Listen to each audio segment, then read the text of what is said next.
des silhouettes figées comme des statues dans le parc d'un château, et un visage de femme plein d'émotion. Telles sont les deux images de l'année dernière à Marienbad qui ont traversé le temps et ont imprégné à jamais la mémoire collective. Entre ces deux extrêmes, il y a tout le reste, c'est-à-dire un labyrinthe de mots et d'images, savamment orchestré par un écrivain, Alain Robbe-Grillet, et un cinéaste, Alain Resnais. L'année dernière à Marienbad. Rarement un film aura autant fait parler de lui depuis sa sortie en 1961. Qu'il soit considéré comme un pensum prétentieux ou comme une révolution esthétique, l'année dernière à Marienbad est l'un des rares films réellement mythiques de l'histoire du cinéma.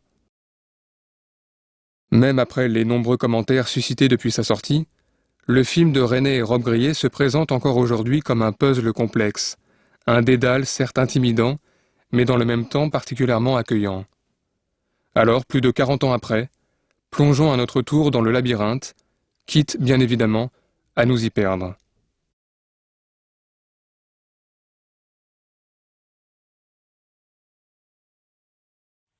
Essayons. Cela se joue à deux. Tout d'abord, le contexte littéraire. Dans les années 50, un nouveau mouvement controversé fait son apparition dans le monde de l'édition, le nouveau roman. Nathalie Sarraute, Claude Simon, Michel Butor et quelques autres publient des œuvres qui cherchent à réinventer le roman traditionnel. Sont alors remis en cause la narration, l'intrigue, la psychologie des personnages, au profit de questionnements sur la structure du récit, le style, l'ordonnance des mots, bref, sur la forme littéraire même. Au milieu des années 50, Alain Robbe-Grillet s'impose rapidement comme l'un des plus importants représentants de ce nouveau courant. Né en 1922, Robbe-Grillet est tout d'abord ingénieur agronome, avant de publier son premier roman, Les Gommes, en 1953. Suivront ensuite Le Voyeur, La Jalousie et Dans le labyrinthe. Dans les romans de Robbe-Grillet, des personnages à moitié éveillés déambulent dans des mondes troubles, aux allures de labyrinthes sans fin. Fidèle au principe du nouveau roman, Robbe-Grillet conçoit également ses livres comme des labyrinthes de mots, dans lesquels sera amené à se perdre un lecteur forcément déboussolé. À la fin des années 50, le cinéma vit lui aussi une période de transformation. En Europe, une certaine modernité cinématographique s'oppose au cinéma classique dominant. Des cinéastes comme entre autres Jean-Luc Godard, Ingmar Bergman ou Michelangelo Antonioni réalisent des œuvres novatrices en privilégiant d'autres formes de récit. La conception traditionnelle du montage, la gestion du temps cinématographique, la bande sonore, voire même le statut du personnage, sont alors remis en question. Alain Resnais est l'un des représentants de cette modernité cinématographique. Né en 1922, il se fait connaître d'un large public avec des courts-métrages comme Les statues meurent aussi, Toute la mémoire du monde, Le chant du styrène ou Nuit et brouillard, son célèbre documentaire sur les camps de concentration nazis. Mais c'est avec son premier long-métrage en 1959, Hiroshima mon amour, écrit par Marguerite Duras, que Resnais bouscule définitivement la narration cinématographique et invente une nouvelle forme de cinéma, fondée sur la répétition entêtante et la collision temporelle. Fort du succès critique et public d'Hiroshima mon amour, Alain Resnais peut alors préparer son deuxième long-métrage. Les préoccupations du nouveau roman et de la modernité cinématographique s'apprêtent alors à fusionner le temps d'un film.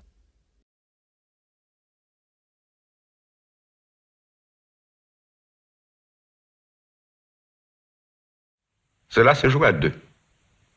Les cartes sont disposées comme ceci. Au tout début des années 60, Alain Resnais développe plusieurs projets. Un scénario écrit en collaboration avec Jean Quérol, qui deviendra Muriel ou Le temps d'un retour, et une adaptation de la bande dessinée Harry Dixon. Ces projets sont mis de côté lorsque deux producteurs, Pierre Courreau et Raymond Froment, proposent au cinéaste de rencontrer Alain Robbe-Grillet. Resnais, à ce moment-là, n'était pas, je crois, particulièrement attiré par mes œuvres. Il les connaissait d'ailleurs assez mal, mais on s'est rencontrés, on s'est aperçu qu'on parlait un peu le même langage, Et il a lu mes livres, il a tout de suite eu envie de travailler avec ces livres-là, mais il a préféré évidemment que j'écrive quelque chose d'original pour lui. Kitus Trailers. Je Visita mi retrouvais dans canal. René des choses qui appartenaient à mes propres recherches. Une certaine raideur, un certain cérémonial, un certain irréalisme aussi, qui faisait que René était beaucoup plus préoccupé, comme moi, d'assurer la mise en scène d'un spectacle plutôt que de raconter une histoire sur le mode du réalisme traditionnel. Dès ses courts-métrages, Alain Resnais développait déjà un cinéma qui ne pouvait que s'accorder aux préoccupations de l'écrivain. Les statues meurent aussi, par exemple, reposaient sur l'anthropomorphisme de sculptures africaines. Toute la mémoire du monde, documentaire sur la Bibliothèque nationale, mettait en scène un véritable espace mental, les nombreux couloirs de la bibliothèque s'apparentant aux circonvolutions d'un cerveau humain particulièrement encombré. À l'inverse, Nuit et brouillard décrivait froidement une mécanique de la déshumanisation. De tout cela, Rob Grillet se souvient au moment d'imaginer un scénario pour Resnais. Une semaine après leur rencontre, l'écrivain lui propose 4 idées de films qui découlent de leur discussion. Tout d'abord, un scénario prêt à tourner, L'Immortel, que Rob Grillet réalisera finalement lui-même, un autre sujet se déroulant dans un studio de cinéma, un autre à la campagne, et enfin un projet intitulé L'année dernière, qui deviendra L'année dernière à Marienbad. Comme dans la plupart des courts-métrages de Resnais, le scénario de L'année dernière à Marienbad reposera sur un double mouvement d'anthropomorphisme et de déshumanisation. Les humains sembleront en effet étrangement absents, peut-être morts, et seront remplacés par d'étranges mécaniques soudainement animées. Dans cet univers a priori sans vie, un homme, répondant dans le scénario à la lettre X, va tenter de convaincre une femme, dénommée par la lettre A, qu'ils se sont tous deux aimés dans un temps passé, peut-être l'année dernière, dans une ville indéterminée, peut-être Karlstadt, Frederiksbad ou Marienbad. Mais la jeune femme ne se souvient pas de cette rencontre, qu'elle nie obstinément. Comme dans les films précédents de Resnais, Marienbad va également décrire l'effritement d'une mémoire de plus en plus friable. Dans Nuit et brouillard, Resnais et Jean Quérol décrivaient l'horreur des camps de concentration pour ne pas oublier. Dans Hiroshima mon amour, la tragédie d'Hiroshima se présentait cette fois comme une présence discrète, une toile de fond, rythmant une histoire d'adultère. Dans L'année dernière à Marienbad, Resnais et Rob Grillet achèvent ce processus d'érosion du réel. Les personnages seront ici définitivement coupés de tout contexte, comme hors du monde. Dans L'année dernière à Marienbad, la grande histoire ne s'effrite pas, elle a complètement disparu, et depuis longtemps. C'est à la mi-juillet de l'année 60 qu'Alain Rob Grillet achève définitivement l'écriture du scénario et qu'il le soumet à Alain Resnais. Vous savez que dans Marienbad, j'ai fait plus qu'un scénario, j'ai fait ce qu'on appelle un découpage. C'est-à-dire que j'ai décrit un film plan par plan, presque image par image, avec le montage déjà prévu, etc. Donc déjà un peu un travail de réalisateur, mais que je n'ai pas assisté au tournage. Et que le tournage a été entièrement assumé par Alain Resnais, qui a tout réalisé avec un grand souci de respecter ce que je voulais faire, et effectivement, il y a eu à ce moment-là entre lui et moi un accord très grand, puisque il n'a jamais cherché à intervenir pour modifier telle ou telle chose, mais néanmoins il a tout transformé en une œuvre d'Alain Resnais, c'est-à-dire une œuvre beaucoup plus psychologique que celle que j'avais écrite, mais tout ça par des choses presque imperceptibles par moments, dans la direction d'acteurs, dans des effets sonores, dans des choses si peu perceptibles que quelqu'un qui lit le livre que j'ai publié et qui voit le film peut penser que c'est exactement la même chose. Or, ce que j'ai publié en librairie, c'est le texte que j'ai remis à Resnais pour tourner le film. Donc, ça ressemble effectivement beaucoup, et en même temps, c'est très différent. Comme pour Hiroshima mon amour avec Emmanuel Riva, Resnais cherche une actrice issue du théâtre pour incarner le rôle féminin écrit par Rob Grillet. C'est en 1959, à New York, que Resnais rencontre pour la première fois Delphine Seyrig. Elle joue alors un rôle dans la pièce d'Henrik Ibsen, Un ennemi du peuple. Resnais songe à lui donner un rôle dans son adaptation d'Harry Dixon. Le projet ayant avorté, il décide finalement de confier à Delphine Seyrig le rôle sans nom de l'année dernière à Marienbad. C'est son premier vrai rôle au cinéma. Vous savez que, comme pour Hiroshima, Resnais a enregistré la voix de l'auteur. Là, il avait enregistré tout le texte des dialogues avec ma voix. Et je reconnais cette voix chez tous les hommes, pas chez Seyrig. Il y a un des acteurs masculins, Albert Tazzi, qui m'avait raconté après qu'il se sentait un peu frustré pendant le tournage parce que Resnais leur faisait entendre ma voix, comme s'il s'agissait seulement de la reproduire, alors que Seyrig, il la dirigeait personnellement et il ne lui faisait pas du tout entendre ma voix. Bien qu'il ait réalisé le film en respectant scrupuleusement ce que j'écrivais, le personnage de Seyrig est Resnais.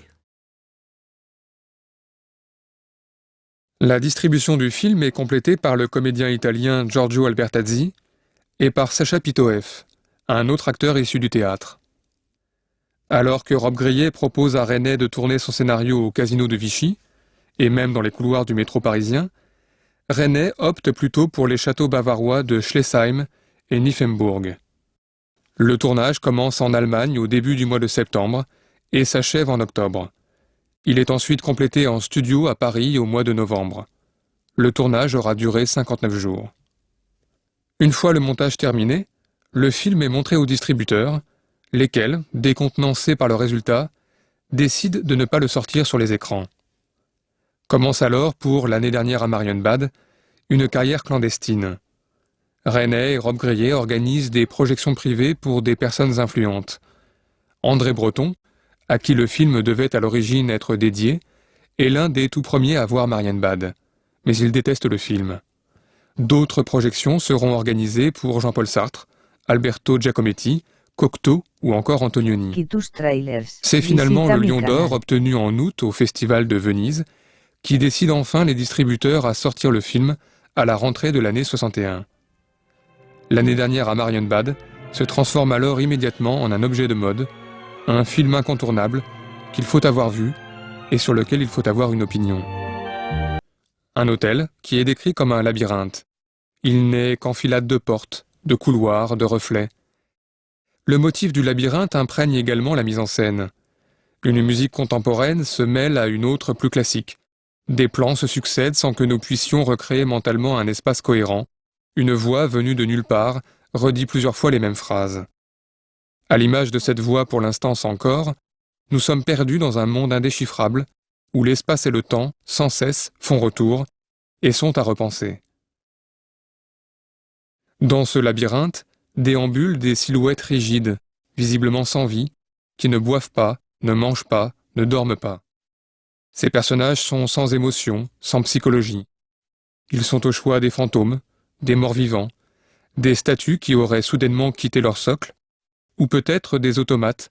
Tous ces personnages semblent également dépourvus d'imagination. Leurs faits et gestes, leurs discussions, découlent visiblement de la pièce de théâtre qui ouvre le film. Les décors extérieurs sont des déclinaisons des tableaux accrochés au mur. Tous ces personnages ne font que recopier machinalement des histoires et des décors préexistants qu'ils viennent tout juste d'intégrer. Parfois, ils semblent également se copier eux-mêmes, comme par mimétisme. Shining. Un écrivain, sa femme et son fils vivent en plein hiver dans un hôtel vidé de sa clientèle. Là aussi, le film est marqué par un temps en boucle. Jacques Torrance est en effet condamné à revivre inlassablement la même tragédie, déjà survenue en 1921 et en 1971. Il se révèle finalement un automate, condamné à rejouer indéfiniment le même rôle. Les similitudes entre l'année dernière à Marienbad et Shining ne s'arrêtent pas là. Dans le film de Kubrick, le jeune Danny est doté d'une imagination débordante et est assailli d'images mentales. Jack sera lui aussi victime de son imagination d'écrivain et créera de toutes pièces une autre réalité, avant que sa femme Wendy ne soit à son tour contaminée par ses visions cauchemardesques. Film sur la toute-puissance des images mentales et sur leur circulation d'un personnage à un autre, Shining peut être vu comme un remake inavoué du film de Rainey. Car dans l'année dernière à Marienbad, il est également et surtout question d'images mentales et de contamination. En effet, dans l'univers mécanique de Marienbad, tous les automates ne sont pas identiques. Un homme notamment va se démarquer des autres et jouer de toute son influence pour s'échapper du labyrinthe. Eux résistent. Je ne suis jamais resté si longtemps nulle part. Oui, je sais.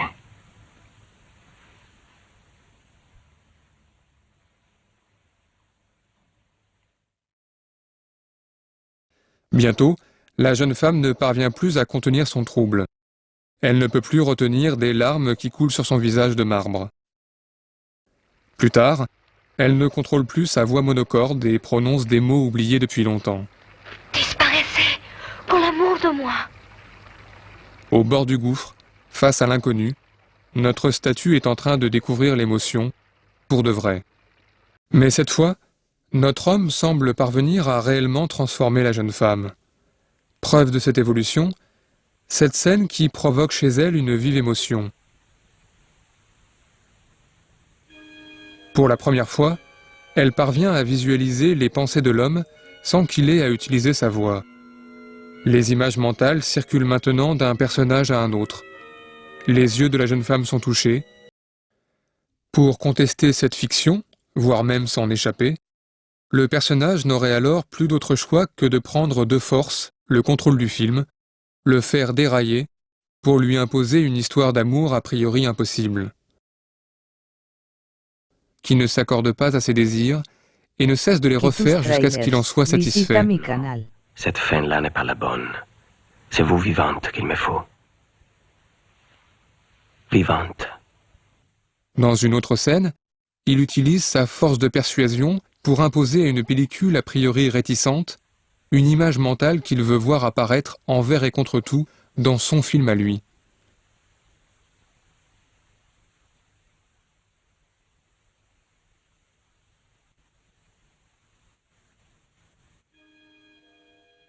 Notre personnage serait ainsi doté d'un tel pouvoir de conviction qu'il parviendrait à influer sur le support du film.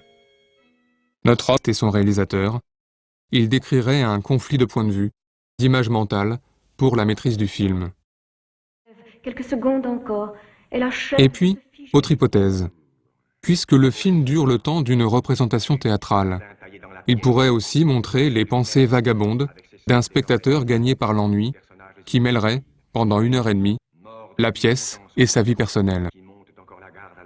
D'ailleurs, tant que nous y sommes, ce personnage monolithique ne serait-il pas plus important que prévu? Ne serait-ce finalement pas lui qui tire toutes les ficelles? Et quel rôle joue ce fantôme qui hante à plusieurs reprises les couloirs du labyrinthe? Et tiens, pourquoi cette lettre déchirée par la jeune femme à la toute fin du film? Bref, nous pourrions continuer pendant des heures. Toutes ces interprétations montrent bien le paradoxe au cœur de l'année dernière à Marienbad. Sous l'apparence d'un film rigide et clos sur lui-même, Rainey et Rob Grillet ont conçu, avec un malin plaisir, un film ouvert à tous les fantasmes. Et si c'était à vous de jouer les premiers?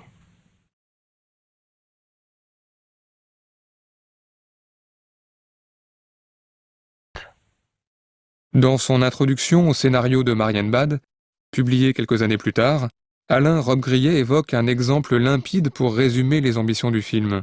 Celui d'un peintre, imaginant un tableau composé de lignes verticales et horizontales, et peignant finalement un quartier de gratte-ciel.